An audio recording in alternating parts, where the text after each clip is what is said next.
Yeah, so I'd just got really drunk one night. I'd done something that caused harm to myself, put my ex-boyfriend at harm, my relationship was at risk. Everything that I was living for at that point was at risk of being taken away from me.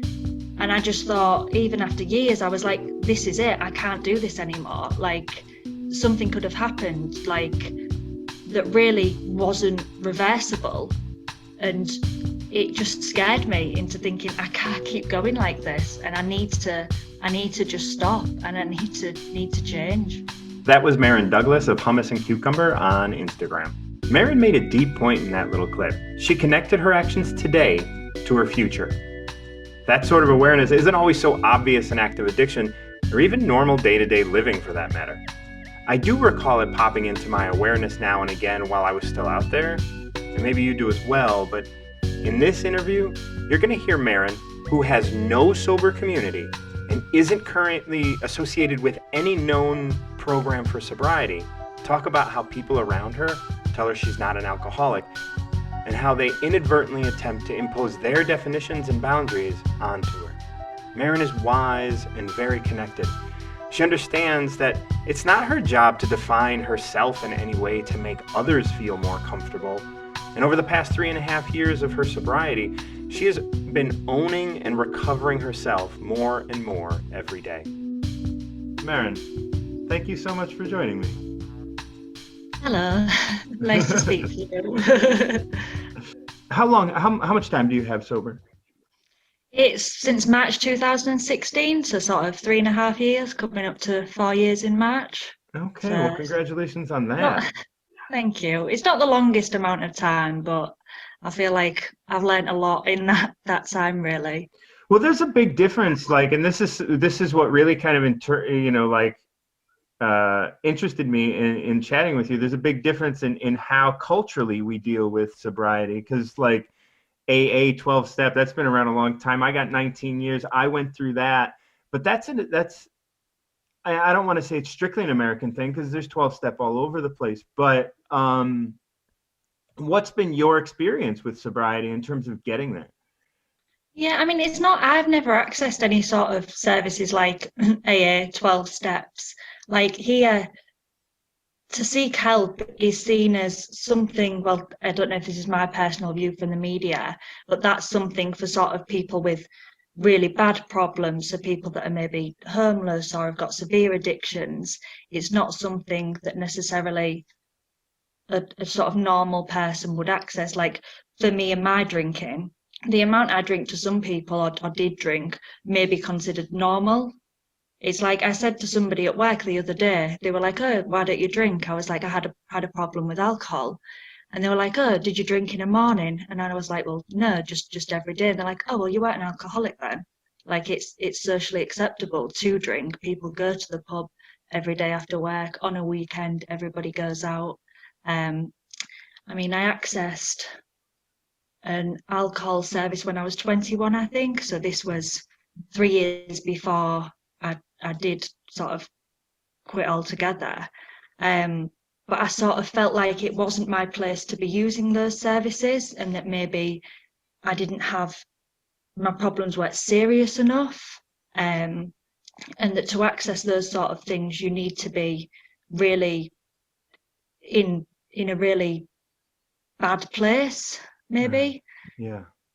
That's crazy to me. Like, I don't know how else to put that, just because like here the idea, like AA, let's say, is like if you have a desire to quit drinking, like that is the first kind of thing that is spoken about. And the reason that I like one, I'm intrigued about that culturally. I'm intrigued about that, like again, this might just be your take on it, but you were seeking out the services, and what had happened when you walked in that made you feel that way? I think because I was quite young, I was 21, and my mum actually worked in addictions. She was a drugs and alcohol worker. Okay. And I sort of felt, I don't know, I just felt it wasn't my place to be accessing those services because, I had a job, I had a home, I was, as far as everyone concerned, functioning. but Right. obviously it was affecting my life and I needed help. But it's only my perception, obviously, but I sort of felt, well, my problems maybe aren't severe enough to access those services, because to anybody looking, I'm functioning, I'm doing well, I'm holding down a job. It's my relationships and the things with myself that it was affecting. 3 years down the line, because I don't really care to talk about like, oh, the depths of addiction or Yeah. active addiction and other stuff like that. But what did you do, like, when you started to, when you decided that it was enough, like enough was enough? Yeah. I mean, the time for me actually to quit drinking, I was in Australia when I quit Yeah, drinking. I was they drink there too, quite a yeah, bit. I was living and working there. I was doing this working holiday thing. Um, yeah, so I'd just got really drunk one night. I'd done something that caused harm to myself, put my ex-boyfriend at harm, my relationship was at risk. Everything that I was living for at that point was at risk of being taken away from me. And I just thought, even after years, I was like, this is it. I can't do this anymore. Like, something could have happened, like, that really wasn't reversible. And it just scared me into thinking, I can't keep going like this. And I need to just stop, and I need to change. You made that decision because out of fear, and a lot of us do make those decisions out of fear. But I noticed, like, this idea of recovering from is kind of rank with fear, right? It's like, Mm. I don't want that to happen, and so I have to change these things. And that's what's so great about having fellowship or having other people around, because they know better, right? They know things to help us kind of not drink. But Yeah. without that, how did you proceed to not drink? Was it just willpower? Or? Yeah, it was willpower. Around the same time that I quit drinking, I'd got quite into exercise. So I essentially replaced drinking with exercise, which Right. the the two sort of went hand in hand. There was sort of a crossover period. I'd sort of cut down a lot on my drinking.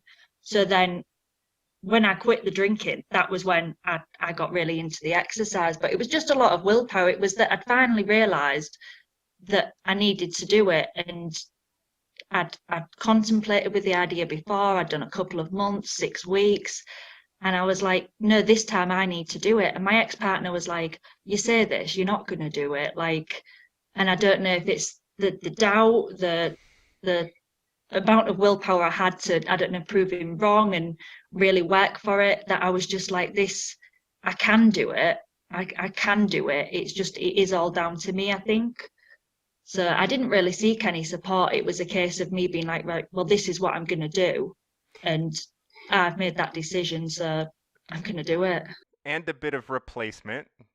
Yeah, and the definite replacement. And I didn't realize that until recently, how much I had, because obviously when I drank, that I was like, that's me, Merrin. I drink. I always want to get too drunk. I'd ruin my life. And then I just identified as, I'm into fitness, I exercise, I do this is who I am. And it was from one label straight to the other, Right. to sort of replace that in a way.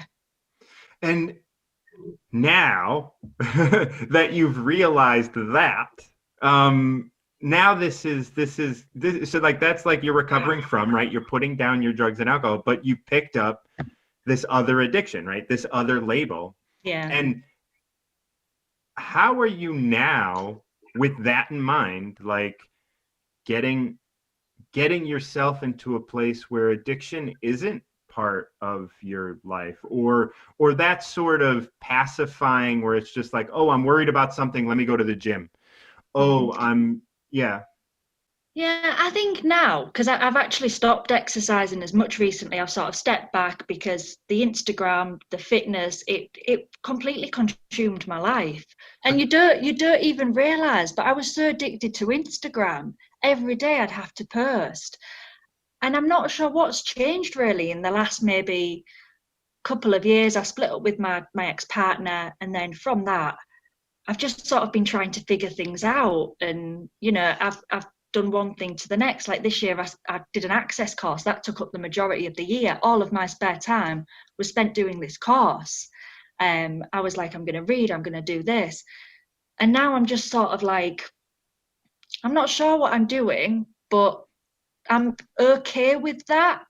And I'm trying to be like, you don't need to go to the gym. You don't need to do these things. Like, it's okay to just be like, I'm Merrin, and you know what? I'm not really sure. Like, I'm figuring it out. Like, I don't want to label myself as something. Like, I don't want to be like, oh, I don't drink and that's all I am, or I go to the gym, that's all I am. I'm really not sure. I know a bit more about myself than I did, but I'm nowhere near figuring everything out, is what I've realized.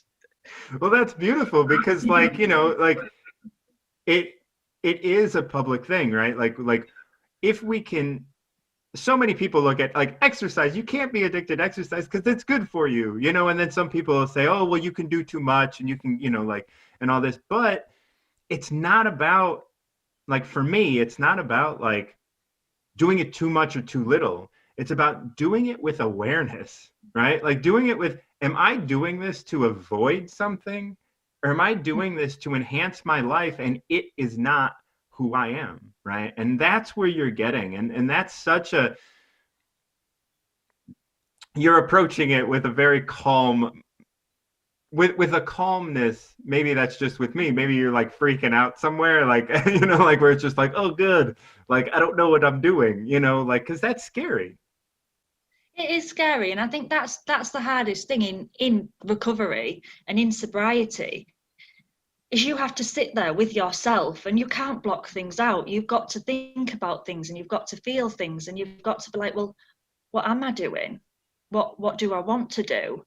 And without distractions, I mean, that's what addictions are in a way, isn't it? Like the exercise is a distraction. There's been various other distractions over the last few years, and it is a difficult thing to sort of sit down with yourself and think about what you want to do.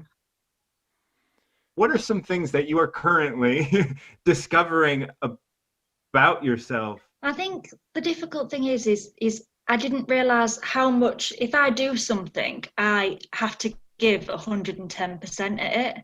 And I think that's why, with sort of the addiction side, with the alcohol, it was like, I do this, so this is what I do. And it was the same with the exercise. So your work and your relationships, what did they look like, and what do you want them to look like? So I didn't have a great relationship with my family, but one thing I have built up is a good relationship with my family now. I'm closer to them than I've ever been. But I think the thing that I realised from sort of my behaviour was, it was a lot of self-destruct based on how I felt about myself and how I thought other people perceived me, if that makes sense. Oh yeah. that is everything. The thing was, it was almost an automatic thing, in that I reflected how I felt about myself in my behaviour. And I think that working on your confidence and yourself and sort of trying to change the way you think about yourself is, there's certain things in life that you can control, and you can't control other people, their perceptions, their reactions to things. Right. You can only control how you perceive and react to things. And I think you've sort of got to step outside a bit, haven't you, and sort of see things, the bigger picture from other people's point of view. And like, there's only so much we can control, but then in the same sense, what you can control can make such a difference. Like, you have a lot of control over your life day to day. And I think not blaming other people's circumstances and things, and sort of taking accountability and sort of being like, well, yes, that's happened, but what can I do about it? Or, how do I feel? How am I going to react to that? That's the power and the control that you do have. You choose what you do every day. And like, all of those actions and everything you do make up you as a person. And that's a huge part of like awareness. So I talk about like this thing, like awareness avoidance. Like, if you're aware that you do things every day and you can choose to do a different thing, like every day you can choose a different thing that'll put you in a place that will, fill your life in a way that you want to. Yeah. I've given a lot of, like, one thing I never used to do was I never gave any thought to my future. I was sort of like, this is what I'm doing this week, this is what I'm doing this month. Maybe I'll do something next year. Whereas now I'm like, what would I like to do with my life? What steps can I take to do stuff with my life? So this year I was like, right, I'll do the access course. I've applied to go to university next year, which is something I never thought I'd do. And Yeah. like, I'm looking forward, I'm like thinking, how do I want my life to plan out? And like recently I decided, after not wanting kids my entire life, I'm like, no, one day I think I'd like kids. Like, I'm thinking about the future, I'm thinking about what I'd like to do. And I feel like that's something I didn't have before recovery, because I didn't look forwards and I didn't plan and I didn't think about the things that I'd like to do and what I can do to get there. I was sort of like, this is where I am and this is where I'm going to stay. But you have the power to decide what you're going to do, and you're the one that's in charge of sort of your life. Nobody is going to tell you, well, people can tell you what to do. I really don't like being told what to do. But you've got to decide yourself in order to get to where you want to be and sort of enjoy the process of getting where you want to be as well. Yeah. And just like living your day, like, what the fuck about like just like, oh, I'm gonna live my day and I'm just, oh, I just gotta get to bedtime. You Yeah. know, like I got my job and then I'm gonna go drink and then I'm gonna go to bed. These are things that my guess is you thought you would never change, that would never change about you, and that you're changing quite a bit now. Yeah, that's what I mean. Like, I'm doing stuff that I didn't think I would ever do. Like, I think the thing was, very early on in my sobriety, I was in my relationship, and that relationship was so important to me, and I put someone else's happiness above my own. And even though I was doing what I wanted to do, I felt like I couldn't progress and I couldn't get to where I wanted to be because they weren't holding me back. I was holding myself back, but sort of using that as an excuse. I was Mhm. like, oh well, I can't do this because of him. And it wasn't true. And like, so after a year, I was like, I need to break up from this relationship and I need to move forward with my life. Like, I was engaged and we were going to get married, Oh. and I was like, I need to change that in order to sort of spend some time by myself and sort of get on with it. But I didn't plan to live on my own. Like, when I first lived on my own, even though I was like, God, how old am I now? I think I was 26, and I'd lived independently since I was like 17, Yeah. more or less. I'd never like been responsible for like paying all of the bills and sorting everything out all myself. And it was like really scary. Hmm. And like learning to live independently was like a big thing. And I thought, wow, I can do this. And like, yeah, like everything changes. I mean, I think one issue for me is that I always look at everything as temporary, which isn't a bad thing. But I'd never stayed in a job for more than 2 years. I'd never lived anywhere for more than 2 years. I'd never sort of done anything. Everything is temporary, but you need to sort of set your roots down as well. The only thing in your life that is permanent, the only person that is ever going to be there for all of your life is yourself. And I think this was something I realized at the beginning of last year. It was a real daft thing, like something involving some friends, and I needed someone and they weren't there. And I was just like, it is down to me. Like, I can't rely on other people. And I don't mean that in a negative way at all. I have lovely friends, lovely family. But I realised that a lot of things in my life, it's all down to me. And I'm the one that's in every single chapter of my life. Unfortunately, nobody else is going to be in every single chapter. So that's why the work with yourself is so important, because you're the one that's got to live with yourself. You're the only permanent fixture in your life. And I think I didn't realize that. And I think a lot of people maybe don't realize that. I think I did it seeking validation externally, relationships, like we said, the Instagram, like that was a lot of validation from other people. And it's I think it's all more about how you feel about yourself, and that's what you need to work on is the relationship with yourself and being comfortable with yourself and knowing that you can count on yourself and not other people. Yeah. See, that is huge, right? Like this idea that like you broke up with your partner not because of him doing anything, but No. because that relationship was keeping you from being you. Yeah. And And it wasn't the relationship. It was in your mind, right? yeah, Like you left it to be a better you. You didn't leave it because it was bad. You didn't relieve it because it was wrong. You left it because you needed to grow. I'd changed and I'd grown in that relationship. Mm-hmm. And I'd changed so much. Right. I was gaining confidence. I was wanting to do things in, be independent. I was wanting to see what I could achieve.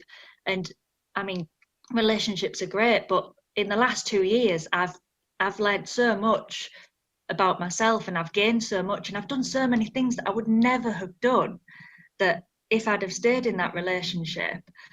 And Right. it's been so good for me. Yeah.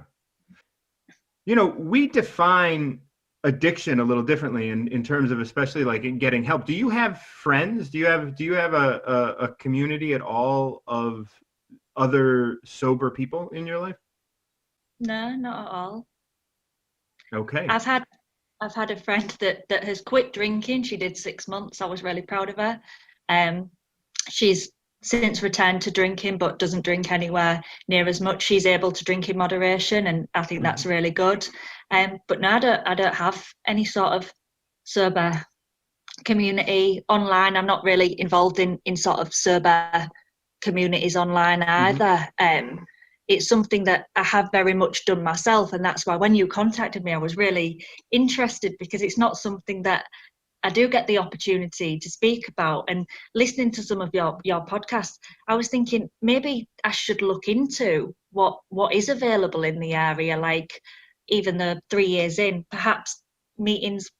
It would be nice to sort of be around other sober people or people that understand the experience, because all my friends say is well done, you're doing really well, which is nice. They're all really supportive, but I don't think people necessarily understand how difficult it can be at times and how challenging and in some ways isolating it is. The only things people talk about me in relation to alcohol is why don't you drink, why don't you just have one, especially when meeting new people. And it is, I am quite on my own with it, really. Yeah. Well, I'm glad I reached out as well because, like, it is isolating, even when you have a community. I think that's the thing. Like, I have no problem with people drinking around me. I mean, I go out every weekend. I go to the pub. I was at the pub last night for a couple of hours with people drinking. But yeah, meeting new people I find hard, um, Yeah. because it's something naturally that people do question, and the reactions that you get.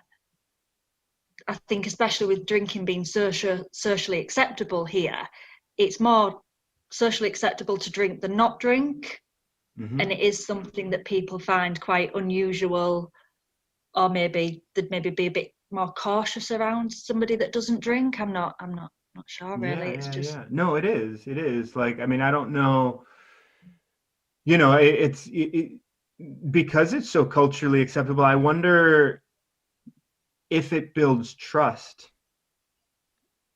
Like, do you feel like culturally people are more like they like, especially when you meet new people, do they kind of are they a little more standoffish? Is that why they ask you to have a drink because it's like you need to drink or I feel bad, or is it like I don't trust, or what do you feel that is culturally?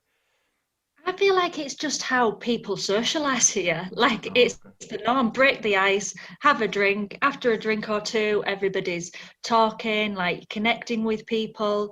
And I think that's the bit I struggle with. I mean, some people I've met a handful of times and they don't know that I don't drink, which I thought was quite funny that they're drinking and they've just not even picked up that I aren't drinking. I'm not drinking, which I thought was quite funny. Somebody actually bought me a beer last night instead of a Beck's Blue. They bought me a Beck's and they were like, will that be all right? And I was like, I don't drink and I've met you like 5 times, but Wow. they've not picked up on. So sometimes people don't notice. Well, that like kudos like to you, right? Like for living your life in a way that it's like no, it's not the cornerstone of my life. You're living your life in a way that's just honest and open, and you're socializing just like everybody else. And it's like I don't need that. I don't need to have a couple lubricants to talk with you.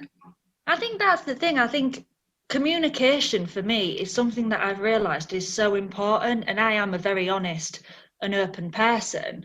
So yeah, I feel like now I maybe don't need the drink to loosen up, because I might feel a bit uncomfortable in social situations, but I can engage in conversations. I'm quite honest with people. I'll speak freely about how I feel or what I think about things. And I think that's good, because I think before I started drinking, I was very shy. And I think maybe that was part of the reason. And now I'm sort of learning to do everything without that, and sort of pushing through feeling uncomfortable and being able to sort of express myself in sort of social situations. So that's been really good. But generally, I have to be honest with people about how I feel. Otherwise, I internalize that, and I can't, like, that's when I start to struggle. And that maybe would have been situations when I would have turned to alcohol. So I found that communicating generally has helped me a lot in recovery, really, and in moving forward, is being able to be honest with people and speak to them about how you feel and just be yourself. Yeah. So what are some things that are going on in your life right now that you're looking to the future and saying, you know what, that's probably going to change? I think the thing is, everything can change. Like, I mean, a couple of weeks ago at work, we got an announcement to say, like, you're all going to be redundant in 2 years. Like, these things change. Like, Yeah. I don't know. I mean, I'm buying a house at the moment, which is another thing I thought I'd never do. Congrats. That wasn't on my list for this year. But I don't know. The plan is to live there for 5 years. I'm going to go to university. But I mean, I don't know what's going to happen between now and September. Like, I could not end up going to university. I don't know what could happen. Like, I think anything can sort of, most things can change. Like, there is no certainty. Like we've said, the only thing is yourself, but then you change. I think you have chapters in your life, and, you know, I can look back and be like, that was one chapter, like my last relationship or when I drank, and like, this is a new chapter. You know, there's going to be many other chapters, and they're all going to be so different, with different people, different experiences, different places. Like, there's not no certain, but there is no certainty. Like, everything changes, I think. Yeah. And like you mentioned earlier, you're the common denominator in all of those, right? So it's like how you react, and how you react and respond to what changes, and your openness to accepting those changes. Yeah. I think you have to be, you can't, I think the thing is, if you have in your head a plan of how you want things to go, that's when it just doesn't go right. Because if you're so rigidly thinking of something and have got a plan, if something goes wrong, then you panic and you can't deal with it. So I think you've got to be flexible, and you've got to understand that things maybe won't go your way. Things changed. Unfortunately, you know, a lot of bad shit happens, and you've just got to be able to sort of roll with it and sort of move forwards and look forwards and sort of get on with it. Absolutely. Oh man. Are you currently aware of any place that you are pacifying? Probably the internet is probably a bad one. Social media, just scrolling mindlessly, looking at the same things and just rubbish online. Like, I think the internet and phones takes you a lot away from yourself and what you're doing, because whilst you're even messaging friends, whilst you're messaging someone, you're not dealing with things like, it's I'll just message whoever. And your whole night can be gone because you spent like 4 hours on your phone speaking to different people. Like, Right. that's one thing that I'm definitely guilty of is my Yeah. phone, I think. I can't really think of anything else at the No. moment. Like and then like they always pop up. Like they always pop up. Yeah, I think I feel that was part of my reason for the addiction was sort of to block things out. And I think I didn't realize until I did quit drinking and enter recovery how much there was to learn and how much work there is still to do. And like when I looked at the questions you sent, it was like, when did you think you started thinking clearly? And I was like, well, I probably thought I started thinking clearly quite quickly, but then each year or however much time passes, I'm like, no, well, now I'm thinking more clearly. And then now I'm just sort of like, I'm not sure I have any idea. Like, I know I'm thinking clearly, but I feel like I'm so early on in my journey that, this is 3.5 years in. I think in 5 more years, I'll be a lot more self-assured and I've grown more. Like, I feel like I've done a good amount of work, and I'm really proud of the person that I've become in the last 3.5 years. And I can say that I am now proud of that person. But in the same sense, I know that there's still so much to be done, and there's so much I need to learn about myself. And it is a journey. Like, it's going to continue for a long time. Yeah. And the little bit I've done is it is good, but there's so much more to be done. Yeah. I also wrote a list of other things that I'd been addicted to. Oh yeah, let's hear that. Yeah. So I had exercise, and there was the eating healthy that went along with that. Instagram. Energy drinks are something that I drink a lot, which I know is really bad. Like, I've been drinking one of those a day for like a year, and I'm like trying to cut it down now because I'm aware so I you're don't need you're it. in active energy drink addiction currently. Yeah, and like I'm like, I know I don't need to do it, and it's like, but yeah, energy drink. Last year, I got really into journaling and stoicism. And every day for about 9 months, I was like doing all of this journaling. And then one day I realized that I wasn't doing it for the right reasons. And I didn't really feel that I was getting something out of it. So I was like, this has to stop. Reading as well. I set a goal this year to read a book a week. I think I read 8 in 4 weeks. And then I was like, nah, why am I doing this? Like, what am I doing this for? And I think that's the thing, isn't it? I think you've got to be aware of what you're doing, and you've got to actively make choices in order to live the life that you want to live. And like we said about making the steps, you make all of those small choices that add up to the big choices. So like, really, I know I shouldn't be drinking these energy drinks and I don't need them. It's just, I'm like, that's what I do, and I'm gonna keep doing that because it's comfortable, and it's just something I'm now used to. Right. But, and like when I was smoking cigars regularly, like a friend of mine, I expressed the same sort of, I shouldn't be doing this. And he looked at me and he said, you're going to do it until you don't. And it wasn't about quitting. It's about, well, I will not do it at some point. And right now is when I'm doing it. And when it's not about shouldn't, and it's about I don't want to, that's when it starts to change.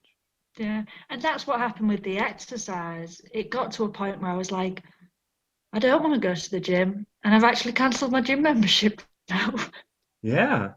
So I just thought, instead of like every day being like, oh, I should exercise, or I should have gone to the gym, I should have done this, like, that's thoughts. Like, I'm not actually going and doing it, but I'm spending my time thinking, should have done that, should be doing this. So I'll just remove it for now and just, I don't want to, so I'm not going to do it. I want to now it takes work for you to re-engage with the gym and do all that kind of stuff. It takes now, like, you'll have to be inspired or pushed internally to do it rather than beat yourself up for not. Yeah. That's exactly. good. How is what else is on your list? Did That we was get through it. It was a Oh, pretty okay. Well, small. that's It was pretty a good. pretty That's small pretty good. list. You know, I one time was talking with somebody, and there was a glass on the bar, and I had said, "Oh, that glass is half full," somehow in conversation, and my friend, like, he stood back and he was like, "You just described that as half full," and he mentioned it because I was not necessarily a half full kind of guy. You know, I was definitely like a half empty kind of person for so long, and he knew me as such.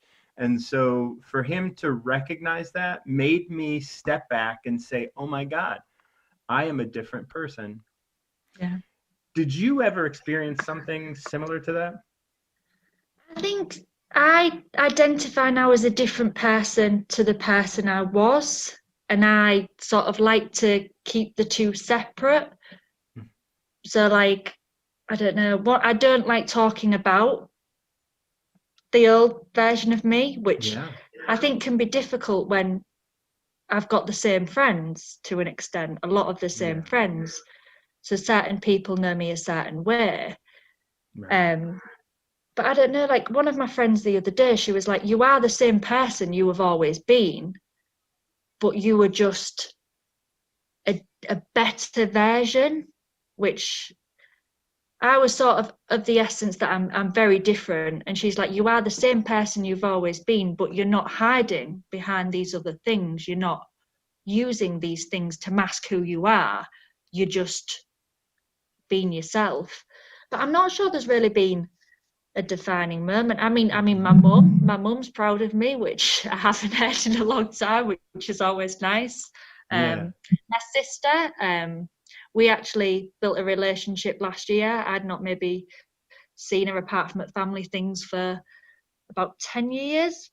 Mm-hmm. And I actually went to Japan and spent 10 days with her, Oh. which was, yeah, that was an amazing experience. And we get along really well now. So, and I think that's what I mean. It's contributing as well. And like, I think being a positive influence on my family, I think, you know, the fact that I can be like, I'm doing all this stuff and I'm making positive steps is good for the relationship as well.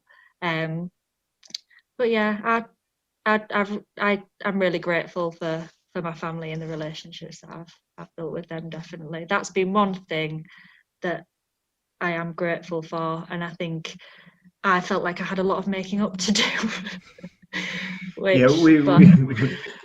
Yeah, that's, you know, that is part of the steps. My guess is if you went through the steps and went through any sort of AA sort of work, you would find that you have done the work already. You have done the work of the steps because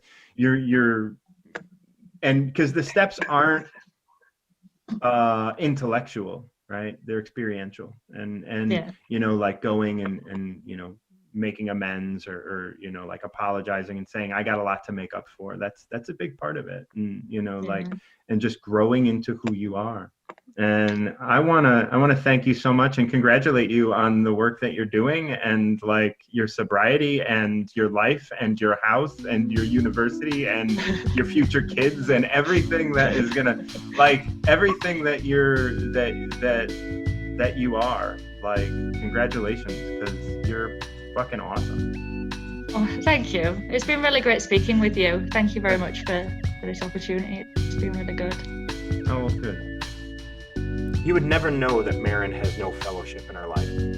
Those of us that come from the rooms or are entrenched in some traditional program often believe that it is the program that holds the information. But the information is what created the program. Merrin caught on to the truth behind recovery and has found her way through it. Of course, having fellowship gives us more support, but it gives us support that exists within a specific structure. Merrin has discovered her truths and is discovering places where addiction is popping up in her life on her own because she's curious and aware. I'm proud of this interview because Merrin is discovering truths. For myself, I learned the truths after relapse, and that happens to many of us because we don't understand the truths when we just learn the facts. Merrin has probably taken every one of the 12 steps and has never been to a meeting before. We're all guided to find truth, and that's what will help us recover ourselves. Our whole lives are often riddled with pleasing others, and that's why understanding the truth of recovery is better than just knowing the facts. We often go around blaming society, circumstances, and anyone that might fit the bill, but we're no victims, and we can recover ourselves completely. And when we do, we'll walk the earth as gods we were conceived to be. We all have it in us not to be controlled by fear and old stories or even new stories that we're learning through traumatic experiences. And as we're entering 2020, I want to extend a special thank you to all of those looking within themselves for the answers to the healing of the physical world that they are experiencing. It's not easy, but you're helping in more ways than you can imagine. Consider heading over to Anchor and supporting this podcast. I would also love to hear from you, so comments, criticisms, and suggestions are all welcome, and you can leave me voice messages through Anchor. If you're someone in long-term recovery and want to have a conversation about what that looks like in your life, let me know, because I'm always on the lookout for new guests. Thank you again for listening to the Recover Yourself podcast. And until next week, keep recovering yourself.